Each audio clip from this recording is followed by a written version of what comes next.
This government have been the worst government ever since I was born. I've not found it bad like this. Everybody are crying. Children know that the Buhari government have killed this country. Even my children at home, no food for them to eat. To collect 5,000 naira now is 1,000. To collect 10,000 naira is 2,000. You're buying your own money. They lock up our money in the bank. You have your money, you don't have access to collect your money. It's uncalled for. This government is the worst government. We don't need APC government again in this Nigeria as a whole. We don't need APC. From A to bottom, APC should go. They don't know how to do. They don't know how to do. We need government that can do better. And I believe God Almighty will give us a good leader this time around. All of us should come out and vote. Come out with your PVC. That is your legacy. Vote out bad government. This government is the bad government ever I've ever seen. I am very, very angry. Very, very angry. With my own money, I buy money. No food for the children. Nothing. What do I need to say? There is nothing. The government need to go. My prayer is that God will give us a leader, not a ruler. A leader that will have fear of God. A leader that will listen to masses. A leader that will lead us to somewhere. So please, there is even as I am very angry. Where are we running to? We are in our country. We cannot feel free. Tomorrow anyway, it is well. God will help us, all of us. God will see us through. Ó ti olè dẹ̀ ló bá ọmọ jẹ́ àwọn oṣù ọmọ olè alówó sí àdó ẹ̀ṣẹ̀ máa fowó rówó lórí owó wa ta ní. Mi ò gbádùn ìjọba eléyìí o. Bẹ́ẹ̀ ni àmì ò gbádùn wọn. Mi ò rí kankan lo, mi ò rí oúnjẹ jẹ o. Mi ò rí pààrọ̀ ẹ̀gbọ́n mi àárín nǹkan jẹ rárá. Ọlọ́run gàrí gan abẹ́ owó là ń wá kiri báyìí sí. Ààrò gbàdẹ̀ lówó lọ́wọ́. Láìpọ̀ fẹ́ ọkọ̀ fífi pa wá ní àárín ọkàn. Epo náà wọ́n gbogbo ẹ̀ wọ́n. Àdúfẹ́ gbọ́n tó ẹ̀ṣẹ̀ ká máa fowó ra owó. Àfẹ́ gba 5,000 ṣé ọmọ náà fẹ́ gba 500. Láìpẹ́ fowó owó wa nìyẹn náà àti ọkọ̀ dẹ̀ rí bẹ́ẹ̀. Yàrá ń jẹ wá lu àárín ọkàn jẹ. Owó òdì dọ́là ọ̀ṣọ́ ọ̀pọ̀ wa náà làárọ̀ ni o. Àárọ̀ lọ́kùn o, kọ́ ló ń ṣàánú wa ni o. Ìjọba tó bá ń bọ̀ sí kó ṣe nǹkan tó dáa, better thing. Kọ́ fó sílùú, kẹ́nìbọ̀dì gbádùn ká rówó wa lò nílùú wa. Kárẹ́ fún wa ná, kọ́dá kọ́ ẹnìbọ̀dì tó níṣẹ́, kó ríṣẹ́ sásìkò, tó gbẹ̀ wá nọ́mà. Ní ìsẹ̀yìn àwọn aṣẹ́ǹsì àrí gbogbo àṣà lè jalè. Olè ló bọmọ jẹ́ náà. Ẹ tó bá dẹ̀ ní fámílì, ó gbúdọ̀ wá dúkó wẹ̀yìn. Àmì nípa rẹ̀ ìjọba tó ń bọ̀ èmi ìsọpẹ́ ní bá mo fẹ́ dìbò mi fún ilé ayé mi. Ṣùgbọ́n bẹ́ẹ̀ kó jẹ́ tó máa ṣe àánú.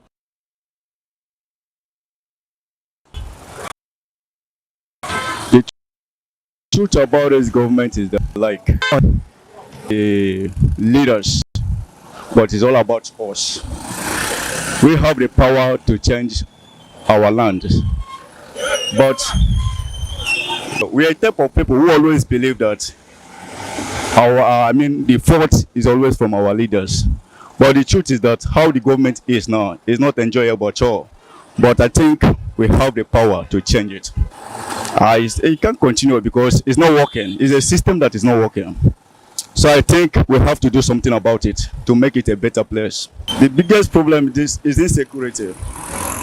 People are just dying like flies every day. So the government have to do something about it. You will be wandering around the streets and your life is not saved. I would say average. But it's not easy. It's by the grace of God. We just be struggling, juggling things, especially towards the end of the terrain. So I don't know. I just reminding people are complaining bitterly. I just hope that people, the government, before they move out, they can able to do one or two things to salvage the situation. In fact, it affects seriously. It affects our business because at now my business is somehow. It affects seriously because people don't have much money with them. Although the old one is still around because when we are exchanging, if I want to get some money now, for me to do transfer is very difficult. Even my money, I want to do transfer is there. It just hanged. So most people are just looking for one way or the other to just survive. It's They should address the, because if you exchange the naira rate to dollar, it's something, it's also affect our economy. That's why both these electronics and other things are so expensive. So they should check our monetary policy and the economy also. Maybe we should not stay on so-called petroleum economy. Let them attend to agriculture. It will be better. My life have not been better for the past 8 years due to the fact that we have bad governments and they are not doing well. They have not been doing well. Everything is not as perfect as it was before. Like the issue of naira policy, the issue of security, the issue of economic, everything has gone bad. So before I will be voting for any person, these are the things I need to look into, because a lot of people are suffering. Everything has gone very worst. I can say it boldly that people are suffering. So before I will be voting for anybody, the issue of naira policy, security, economic, that will be what I'll be looking into, and this will make me to zero my mind for voting the incumbent party, which is the APC. So actually I'll be voting for Omoyele Sowore because he is someone that has been fighting for the masses. He is somebody that's about the economy, and he has been fighting for the masses due to the fact that he understands what the poor are facing. All this, the incumbent president or the people in power now, they are only after the poor people. They are using us because if now, let's say for instance, now they are coming out for campaign, they are giving a lot of people money and all that. Sowore will not do that. He will come and tell you, okay, vote for me, these are the things I'm promising I'll be giving to you. And I'm very, very sure that is what he's going to do. So I want everybody to think they should not allow the cup of rice, the money and others. This thing they are giving them is every 4 years they will come back. After giving them all those things, you give them your votes. They will go and they will mess everything up. Look at the economic today. Look at the naira policy. You use money to buy naira. As I'm speaking to you, I have nothing with me. I cannot purchase anything because there's no money. If I go to the bank, you cannot see any money to get from the ATM. You can always. So that is it. I want everybody think before voting so that this 8 years suffering, 4 years suffering will not repeat itself. I'm talking from experience, and it has really affected me. As I'm speaking to you now, I'm a graduate. I've not seen work. It's not easy to be a graduate spending 8 years, 6 years, 5 years in school without getting a job. It's not good. That's why a lot of the youth, they are traveling. They are going out of the country. Is it that we don't have anything in this? We have a lot of things in this country, but because of our leaders are taking over, that is why we cannot get things like that. And a lot of people feel that going outside the country will make them more okay. As regards the security, we are not safe. A lot of things is happening. As regards the economic, people are dying, people are hungry. Eat too much, hustling too much, suffer too much, everything too much, hunger too much. So like this, I don't even want me umbrella cover me again. Talk less of me broom sweep me. Nothing they want to sweep me for. I go like me through party, which is Labour Party. A problem where we get now, one, scarcity of money. We go bank, you know, go see money withdraw, but they put money for bank. Now, I want make them stop all those things. Make them dispense money where. Make money reach everybody. Even the new naira, may reach everybody. Make them bring them down. In the time of Goodluck Jonathan, fuel was be. So, but now, fuel per liter now, It's up to 450. Well, I made everything come down.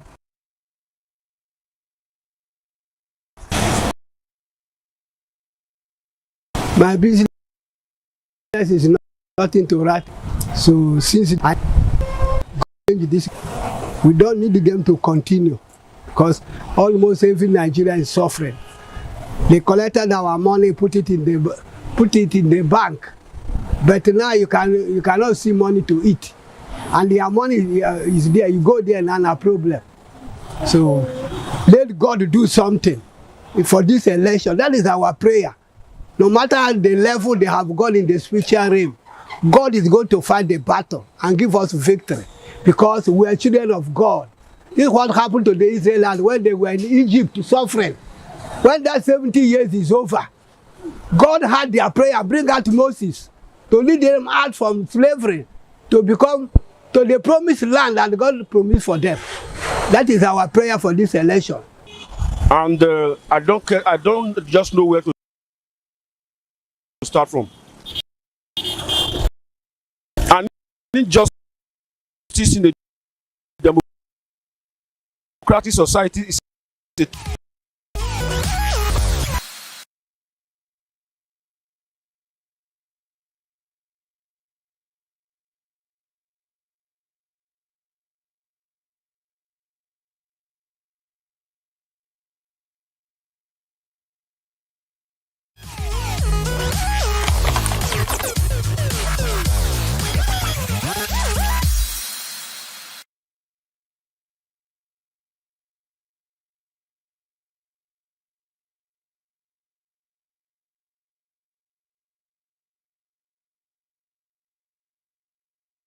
when you talk about elections, it's not far from the issue of violence. It's something that is common when you talk about elections in Nigeria.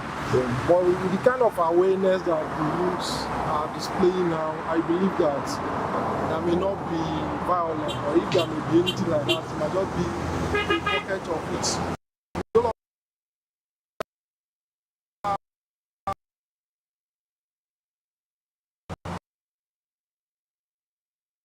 Going to be business as usual. So to me, it's going to be unfair elections, and the candidates within who don't know satisfies and just going to go in there and go. So I also see the effect of social media on all this. You know, whatever that when there are up to 1,000 cameras facing you, and we all know that the consequences will just be there. Even your children will grow up to see it. So that being the case, I believe that with the level of maturity that we are exhibiting now, that may not be violent. Anyway, I don't think so. I don't think it's going to be free and fair. The reason is simple. There are people that are desperate, and there are people that want to get power by force.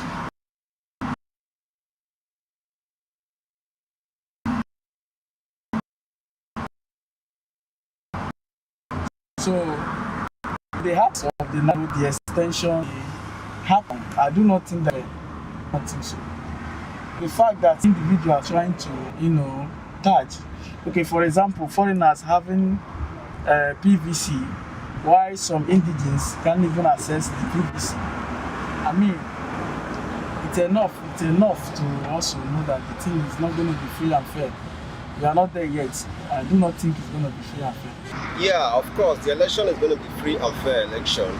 There'll be no, they're not going to rig it, you understand? It's just going to be free and fair. There'll be no rig, understand? And to me,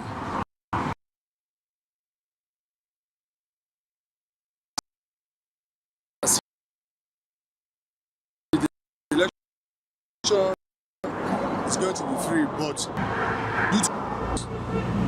if them free, but it does so. But I think there's be crisis on that day. So if Nigerian police can scale people on that day, then that's going to be a free and fair election. Yes, it's very fair. Okay.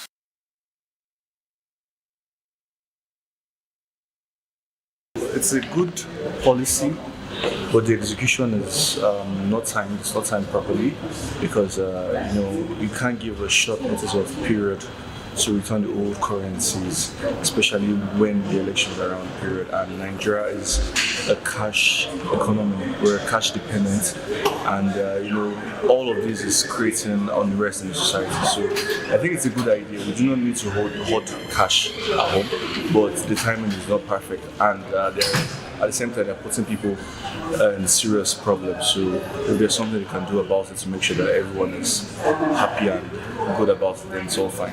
The currency at this time is not the best, and a lot of people are going through serious hardship as a result of it. So it's not the right time to do this. It's not the right time to do this. It's a currency, we all know what is happening generally. It has its positive and a negative. Of course, currently the negative are really positive. But let me start with positive, because we're all talking about the negative. One of the things is that it's done for me personally. It's made me more aware of how much I spend. So I'm more cautious because everything you do now, you transfer, you can see how your money is leaving your account. So that has really reduced that. It made you more accountable and frugal in spending. That's the positive side. However, we don't need to go through all this for us to achieve that positive side. A lot of people are crying, a lot of people are in pain. You've seen people who are not able to access medical facilities because they don't have money to pay. Even myself, I want to buy things today now, and I need to buy something for my car, something as little as 700 or 800 naira, and I cannot afford it. Not because I don't have the money, but there's nowhere, they're not going to accept transfer, and I'm looking for cash. So it puts a lot of pressure on us, the people. We could do better, that's just it. We could do better, we could have managed this in a better, more professional way. The Naira design came at the wrong time, but the policy itself is a very good one. If you look at our foreign currencies presently, foreign exchange is beginning to go down. You see that the dollar to Naira is actually coming down. But there is a difficulty in assessing the Naira, the new Naira, that is a challenge. And I can see in most cities present today that people are beginning to rally. What I would tell to the Nigerians, try and endure. Endurance is what we need now to actually build a better economy for ourselves.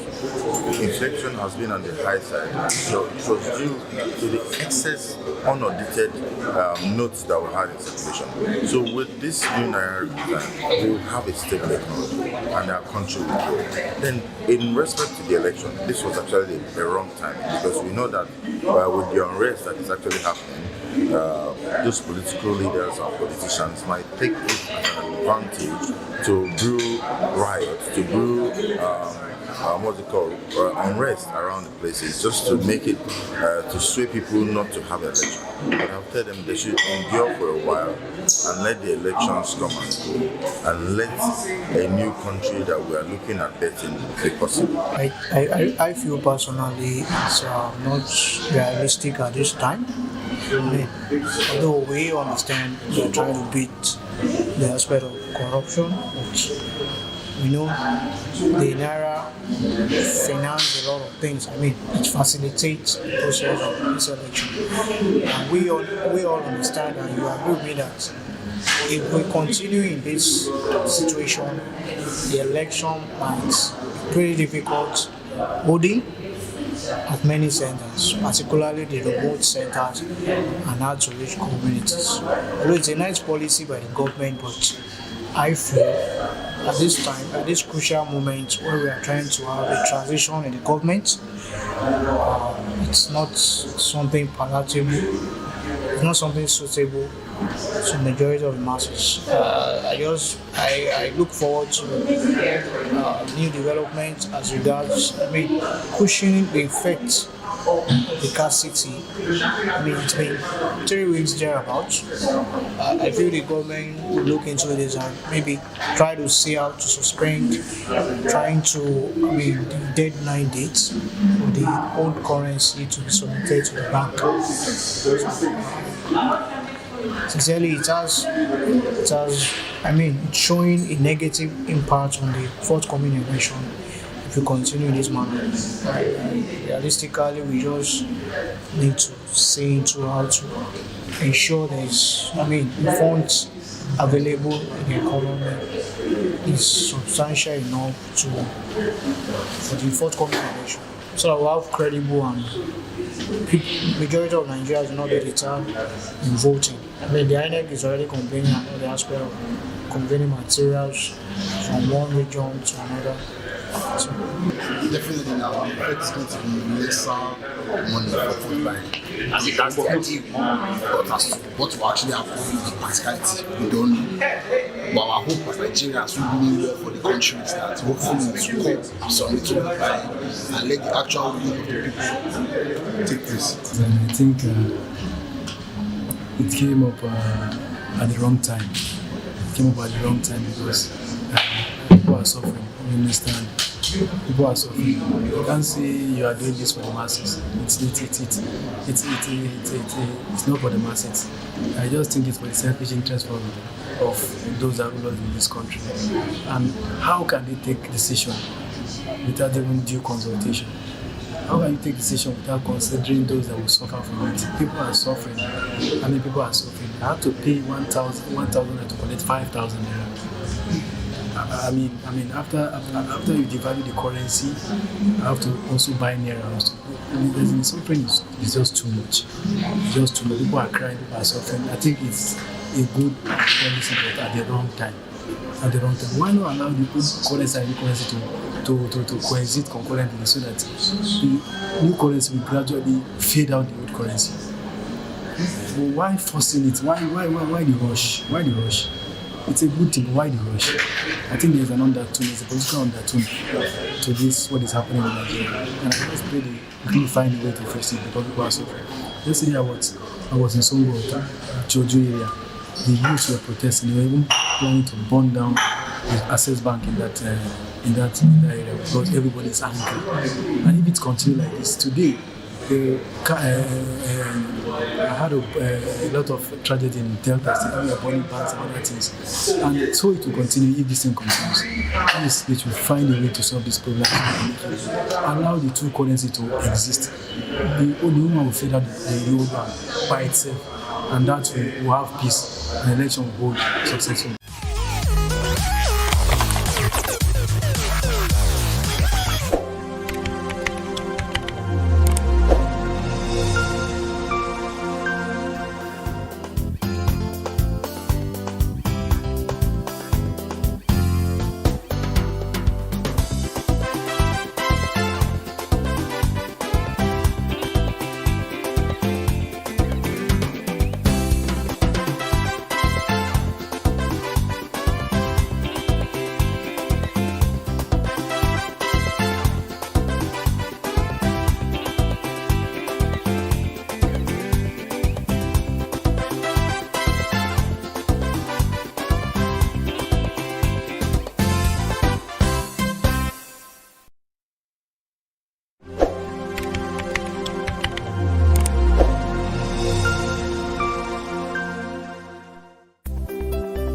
Yes, thank you for having me. I am Olariwaju Suraju, the chairman of Human and Environmental Development Agenda, a civil society non-profit organization incorporated in Nigeria and headquartered in Lagos, Nigeria, and also the chairman of the Civil Society Network Against Corruption, a network of over 150 non-governmental organizations, individuals, researchers, and also investigative journalists are working on anti-corruption, transparency, and accountability in governance in Nigeria.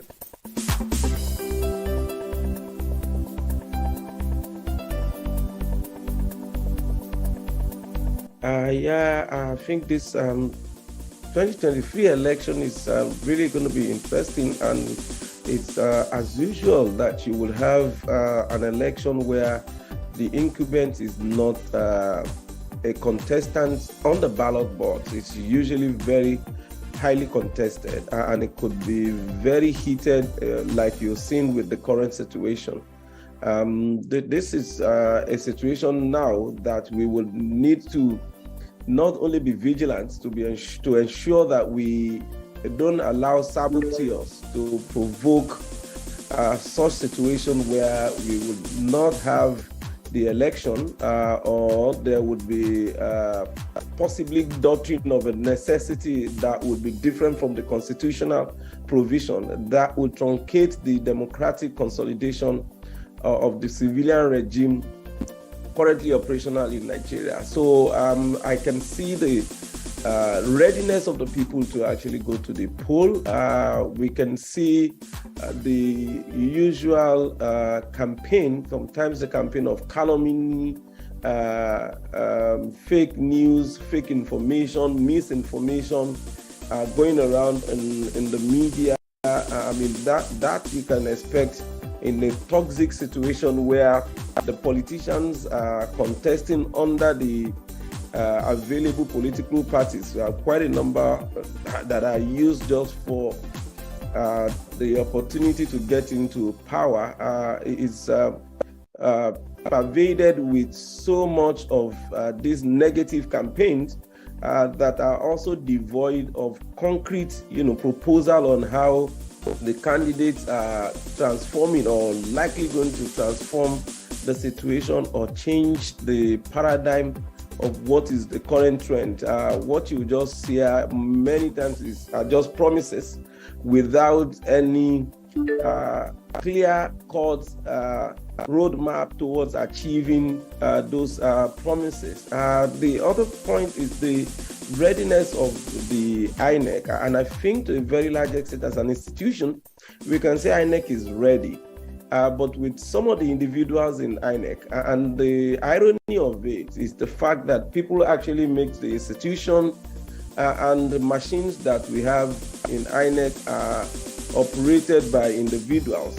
If we go by what's recently happened in Osun State, where it is clear beyond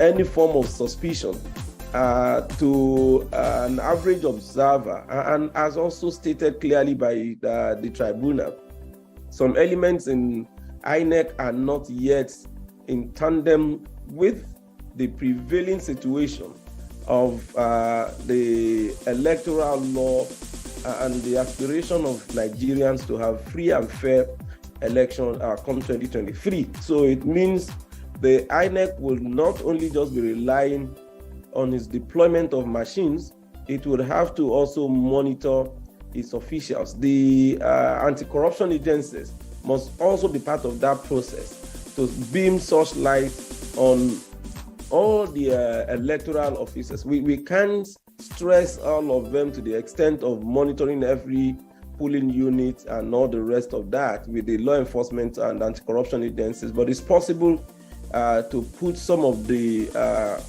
major players and their families in INEC under a very serious scrutiny to monitor if there's any form of movement of fund either into their accounts, the account of their family members, friends, and also sometimes enablers who act as professionals for them. That is only when we can only be said that INEC is fully ready. The other point is that the party agents for all the parties must ensure that after every election at every polling unit, the total number of vote cast must be cross-checked with the total number of accredited voters on the BVAC machine that are used. That is one of the greatest ways to ensure that some compromised officials of INEC are not allowed to sabotage what is happening within the process.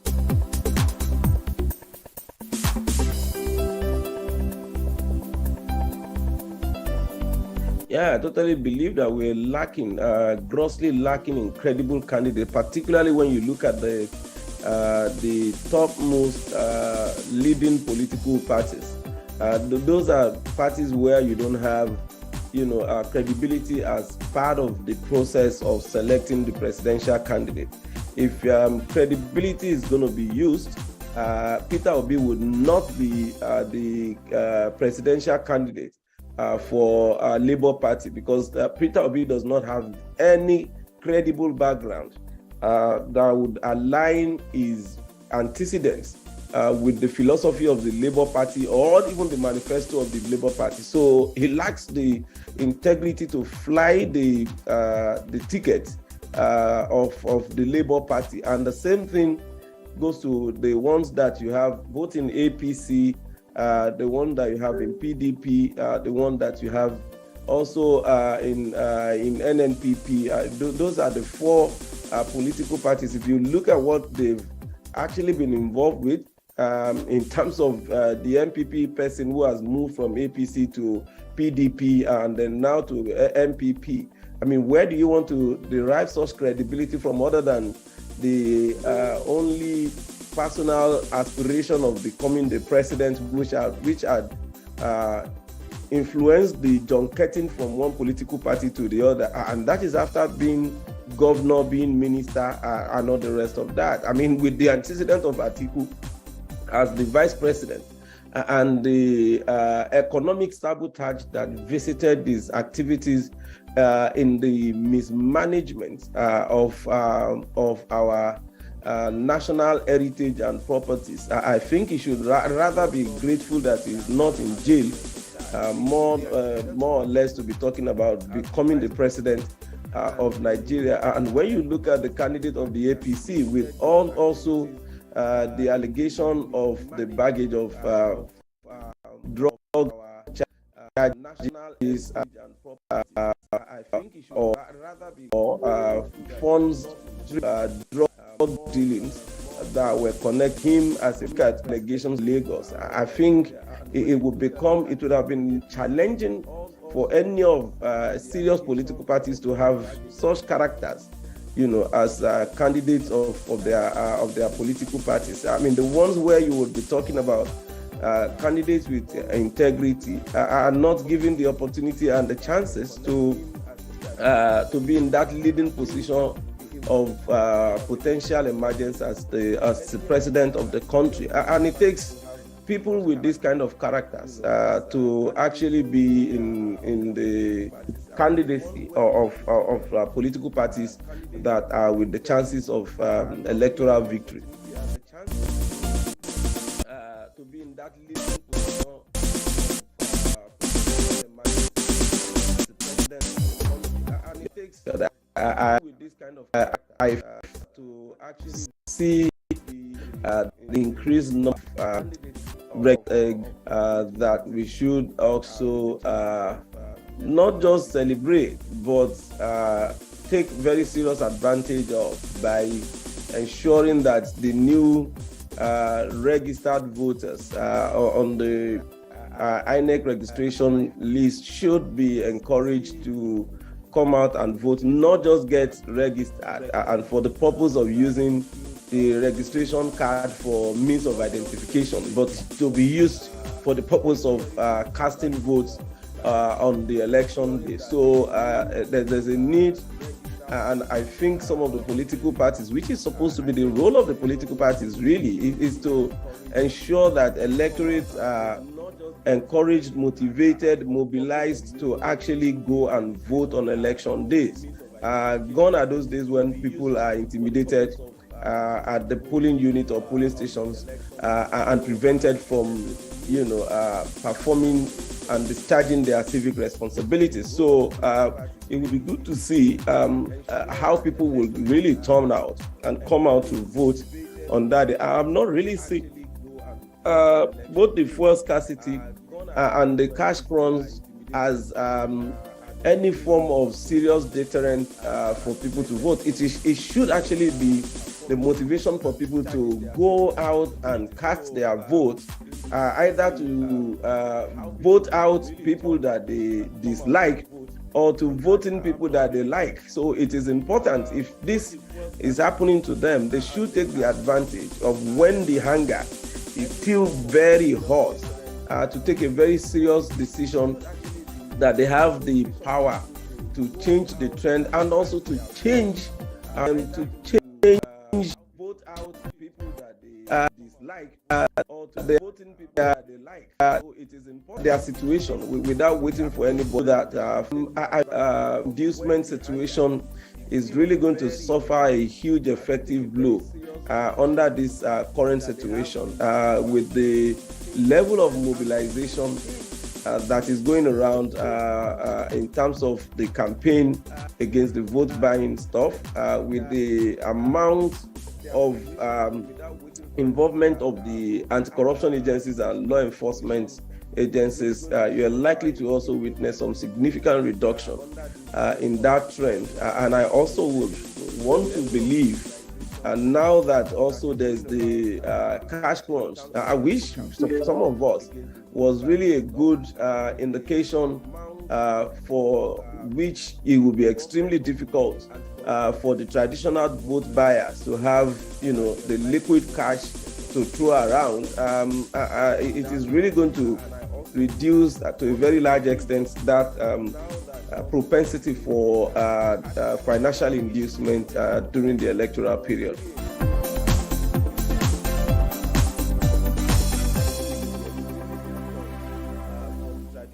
Yeah, I liquid cash to throw around. It's really going to reduce very low potentials for violence. It's some who really want people seated in their houses for the fear of insecurity and also for the purpose of safety to sit back at home and not vote. I can't see any serious potentials for violence under the current situation, and I am very sure that except the violence is going to be state-induced, it is going to be extremely difficult for people to instill violence in the system and get away with it. So the roads are usually free. So for people who would perpetrate some of those violent activities or disruption, it should be extremely very easy for them to be apprehended by the law enforcement agency. So where that will happen and the perpetrators will get away with it, it is not the criminals who will perpetrate this level of violence that are to be held responsible, but rather the government of the states where it is happening, and also somehow the federal government where it happens in Abuja and the rest of that. But where you have any form of violence within the election, it can only be induced by the states or by the collaboration with the states. So people should be sure that it is a civic duty that are to be held responsible, but rather the government and we should not be and also anyway intimidated. This way also confront this is for people to troop out en masse.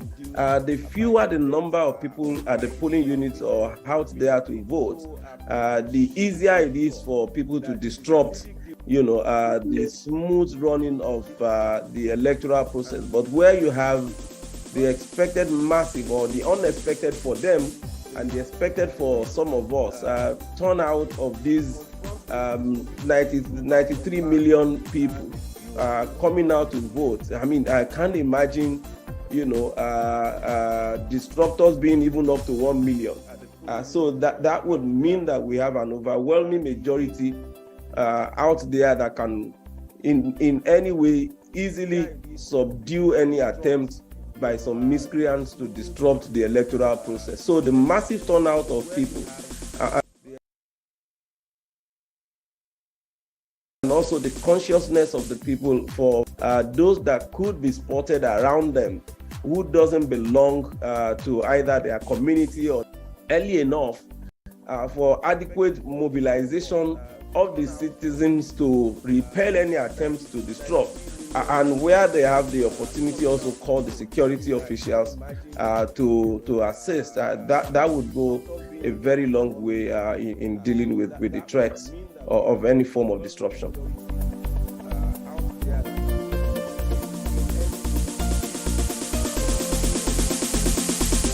Yeah, I mean, our politicians and our lawyers have been at the center of this unfortunate development in the country.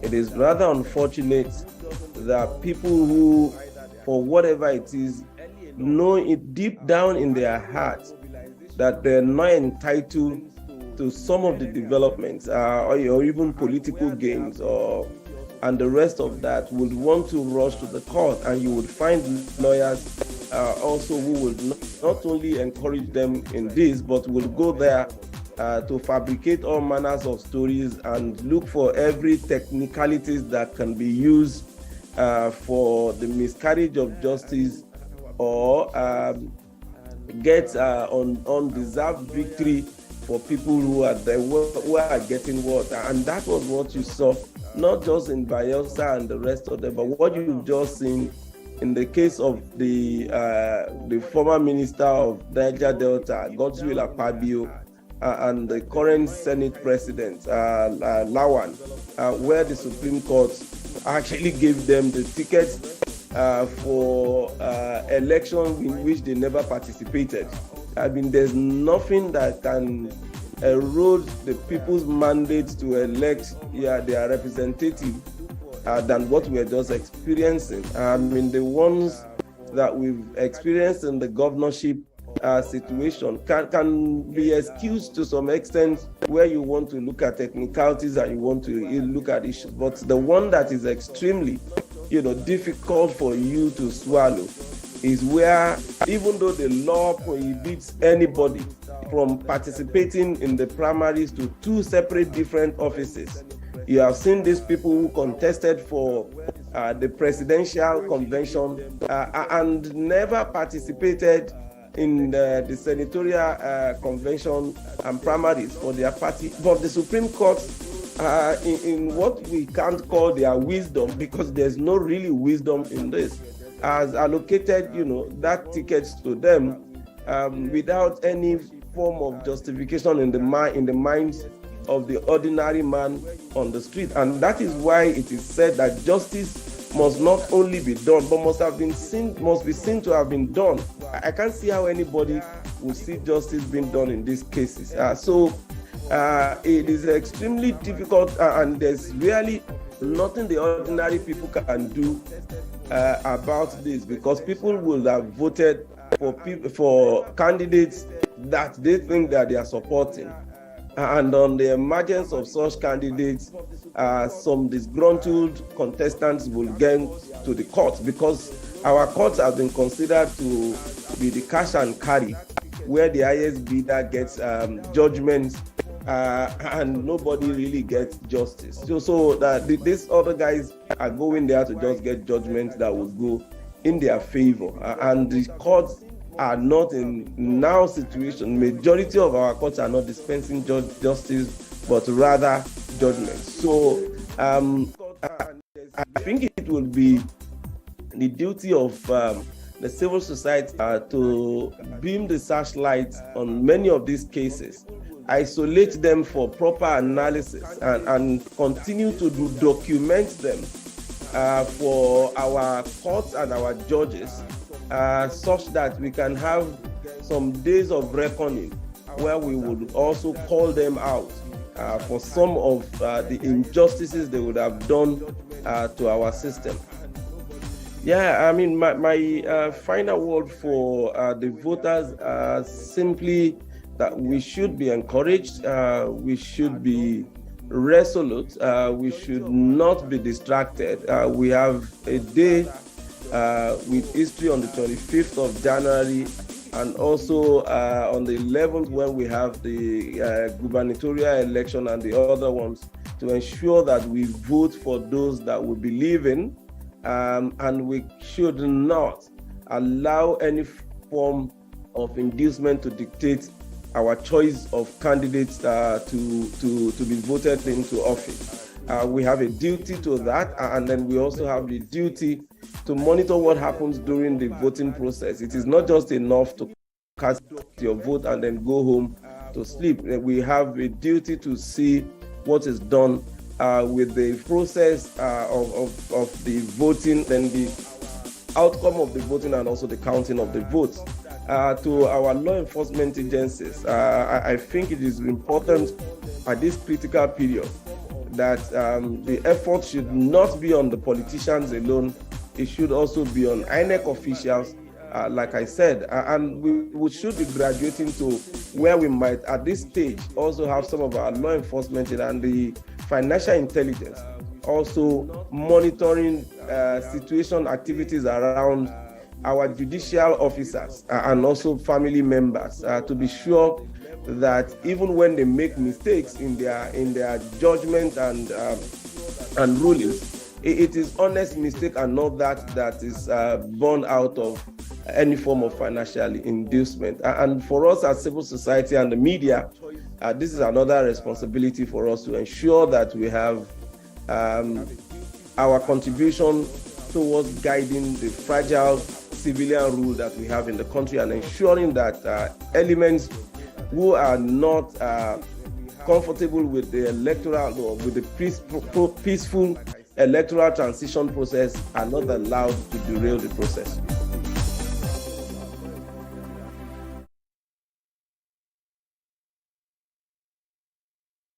The financial intelligence also monitoring situation activities around our judicial officers and also family members to be sure that even when they make mistakes in their judgment and rulings, it is honest mistake and not that is born out of any form of financial inducement. And for us as civil society and the media, this is another responsibility for us to ensure that we have our contribution towards guiding the fragile civilian rule that we have in the country and ensuring that elements who are not comfortable with the electoral